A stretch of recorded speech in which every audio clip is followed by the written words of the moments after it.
Are you craving for another Jollibee chickenjoy just like me? You want an authentic and tested fried chicken hack? This recipe is not just your regular crispy fried chicken.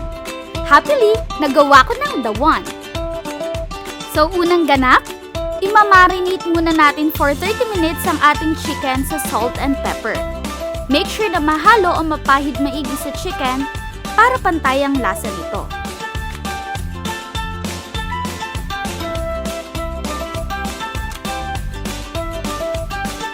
Grabe, nagsisimula pa lang. Excited na naman ako sa kalalabasan nito.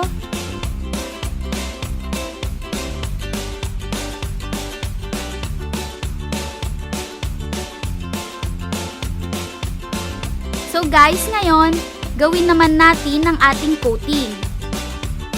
Ito ang magsisilbing dagdag panlasa at magdadagdag ng crispiness sa ating chicken.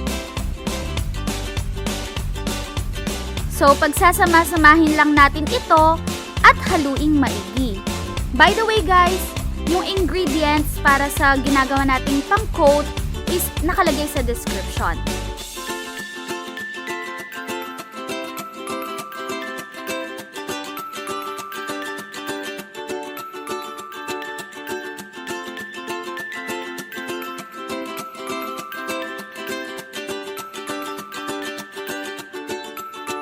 Ngayon ay isunod naman natin gawin ang butter. Simple lang ito guys, pero ito ang magbibigay ng juiciness sa ating chickenjoy. So dapat gawin natin ito ng maayos kasi pag hindi, chicken lang, walang joy.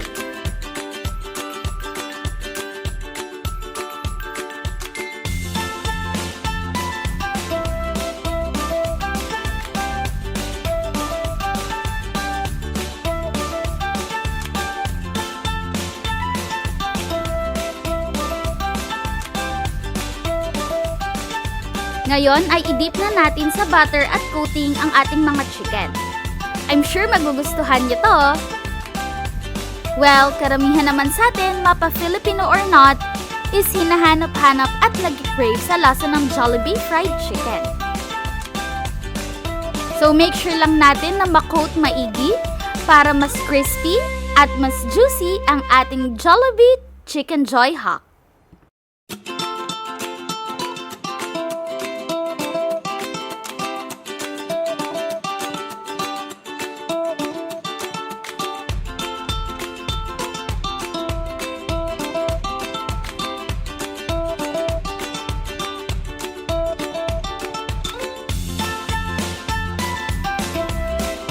Ngayon ay painitin na natin ang ating mantika.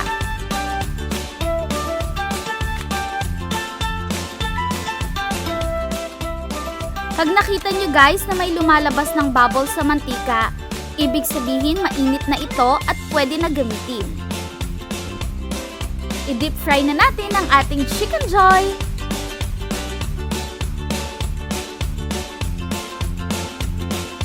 $12 minutes ang pagluluto natin for legs and 15 minutes naman for thigh. And just a reminder, always skin side down when frying.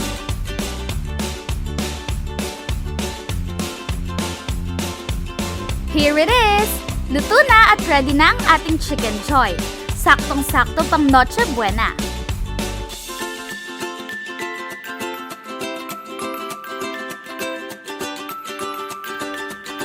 So crispyyyyylicious and oh so juicyyyylicious.